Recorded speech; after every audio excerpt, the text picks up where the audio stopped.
Hello and welcome to this new video. Today we are going to talk about, well, two things. So the first thing that we're going to do is to compile all the kernels from the most recent to 2.6.30 with the latest version of GCC compiler, so version 15. So I have some reason for doing that, and that's actually the second part of the video where I'm going to talk about what's my next project, where I'm going with this. Why even do I need to compile this shit? So that's going to be answered in the second part of the video, so if you find the first part boring, that's normal, it's pretty boring stuff. Only people that need to do so will probably watch this video, but who cares? So just skip to the second part where we're going to talk about what's coming up with the channel. Now, let's just skip the intro because who the hell needs this? And I want to say, how cute is print to PDF using Kate. So KDE Kate, the text editor or the small IDE, I don't know what it's considered, but goddamn, that's cute. I like how they print their thing. So let's get started and let's talk about how we should compile using the latest version of GCC. Now, the latest version of GCC has some quirk, and the biggest quirk that we have to fix first is the fact that it can compile using the C2023 standard or the C23 standard. That standard actually breaks compatibility with a bunch of stuff. Now, if you're using any kernel that is 6.0 or newer, you will need to set that standard to GNU 11, which stands for the 2011 standard. Now, this is a fairly new thing, right? That we need to set that. So if you're having some issues compiling newer kernel, that's your issue, right? So if you want to go older than that, well, there's one answer. You're going to need to add the flag for the GNU 89. So GNU 89 was the standard for the whole duration of this thing. So since the kernel exists, that it has been written with that standard in mind. So if you're having issues with number 5, number 4, number 2, number 3, all the numbers before, my brain just broke, you're going to need to set it to GNU 89. Now that's the most basic thing that we need to do. Let's go a little bit deeper. So I'm going to say the version. If what I say doesn't make sense, look at your screen, because when we're talking about version and which one, that may be a little bit complicated because of my Frenchiness. So let's get started. So if you have kernel 3.17.2 up until 4.1.23, you need to run a small command to actually let the system know that your compiler even exists. So you have a file called compiler-gcc5 that exists, which is an hard-coded file that's therefore the compiler GCC number 5. Now, if you have any later compiler, you will need to copy over this file to the newer version, which, well, in our case, the version is 15, so we copy that file to GCC 15 so that the system can find that file and actually compile it. Now, we have no change to make to that file because our compiler already does the same job that it used to, so things just work. So at that point, you should be able to compile those versions. Now, the reason why it stops at 3.17.2 is because before that, and all of the version before, we actually had the same issue, but that GCC version 5 didn't even exist. So we're going to need to do the same thing with GCC 4.h and copy it over to GCC 15.h again, because our version is GCC 15. So with that, our kernel should then work. So any version before 3.17.2, you need to do that. Now let's go into more of the fancy fix. So for a couple of versions, so for version 3.10 up until 3.18, we have an actual line that we need to edit. So inside of Arch x86 tool, there's this reloc C file that we need to edit, and we just need to add static in front of elf address. So this is actually how it's written for the more modern version. So if you want to fix those issues yourself with your system, the simplest way to actually know what's not going well is to go look at the code that's not compiling and to see what's being done in the future about it.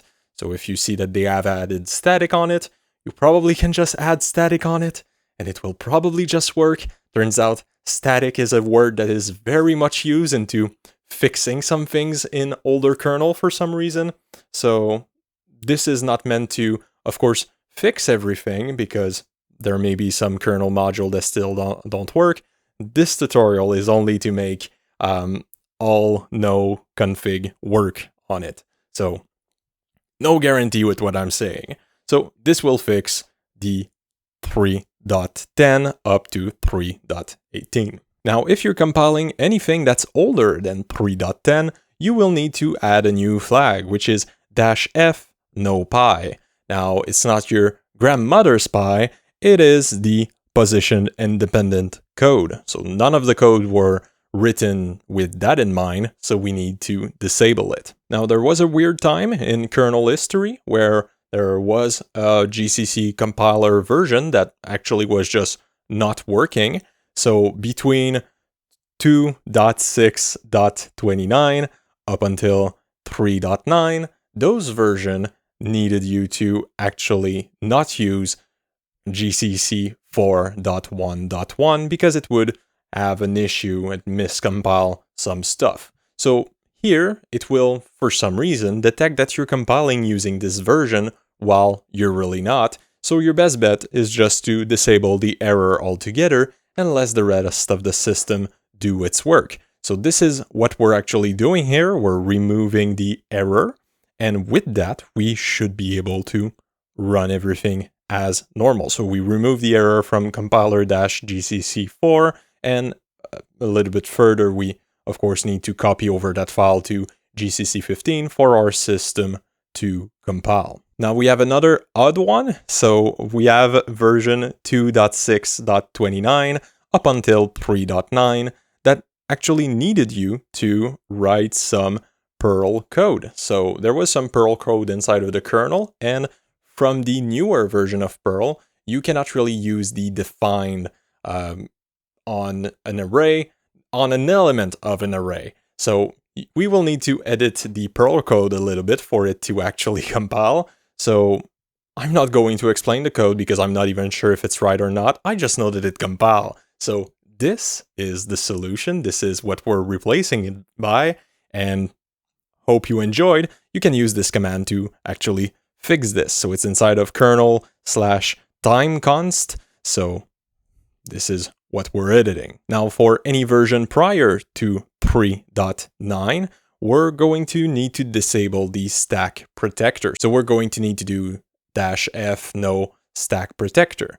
So the issue again is that the stack protector wasn't really enabled by default at that time. So of course, nobody expected it to trigger. This might actually be an issue in even newer kernels. So if you're having any issue that yells about stack protector or overflow something, just enable this flag and it should pretty much fix your issue. And the last fix of the day will be fixed from 2.6.24 up until 2.6.37, where we need to edit a makefile. Now, for some reason, they use a way of writing their -m option that is not valid anymore. And I don't even know, well, it probably was valid in the past if it compiled, but that's not the way that we do it anymore. So we replace them by their modern equivalent. Well, at least that's what I think that they want to do. And that's what's written in the modern version of those files. So this seems to do the trick. So we edit the makefile, and then we're able to run our kernels. Now, I'm not going deeper. I'm not doing 2.6.29 and older because they are absolutely cancerous to work with. So I've tried to fix 2.29 and I've tried to fix older version, assuming that 2.29 may be just cursed, but no, they truly have a bunch of things that just don't work together at that point.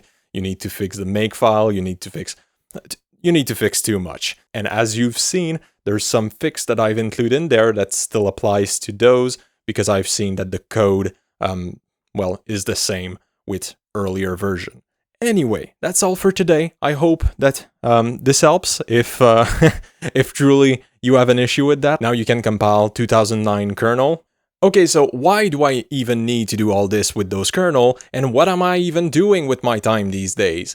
Well, the reason why I need to compile all of those versions is because I have a big project, well, big for me at least, which is to fix a big problem that I've had lately with finding shit about a specific version of the kernel. So there's this big issue where you have two solutions to knowing if something is inside of a kernel or not. Solution number one, Google what you want to find inside of the kernel and hope that Phoronix or LWM has an actual page, has an actual article explaining to you, hey, there is tinyconfig inside of that version of the kernel. Or you just go download the kernel and waste a bunch of time to compile it and then see, oh, there is not that option. Oh, it's not compatible with that. Oh, it doesn't do what I want. So I want to fix that. Let's just have spec sheets for each version of the kernel that tells us what's inside the kernel, how big the kernel is once compiled, with all the modules, with no modules inside it. Let's just have a website where you have all of that data at one place that you don't have to search everywhere for. So that's what I'm working on. That's why I need to compile out of those kernel. I want to create a website that is a spec sheet for each version of the kernel that will quickly, at a glance, give us the detail that we need to end our project or just know what the hell we're dealing with. So that's what I'm working on. On your side, if you want to help me in my quest in making this a reality, because let's be honest, I'm a very slow coder and I'm very bad at it, so don't expect this tomorrow. But if you want to help me, there's two things that I'm still thinking about. Thing number one, we need a domain name. So if there's a domain that is still open, that is still ready to be bought, I will buy it if it's funny or if it's a good name for it. So think about it. You can put it in the comments, and if it's still open, I'll buy it. Second thing that you can help me with is, what would you want to see inside of a kernel spec sheet? So of course I have a bunch of ideas in my head, but I have no idea what you would expect there, right? Right now I have, of course, the size of the kernel, the size of the source code when you compile it. There's also some option, what are the options that you can do with make. All of that, that's all good. What FS is inside of it. There's a bunch of things that I have inside of my mind. And of course, let's put it in between us.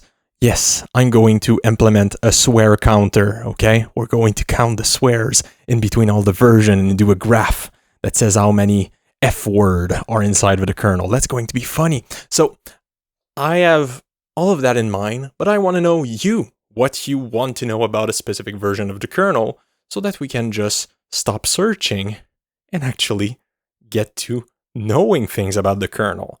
So that's what I'm working on lately. Hope you enjoyed this video. I know that it's not my normal content. It's pretty much just dumb things. But of course, if you enjoy, leave a like, subscribe, do all the nice things that you normally do. I'll be doing something a little bit more standard next week, but I'm working on this on the background. So that's all. Take care.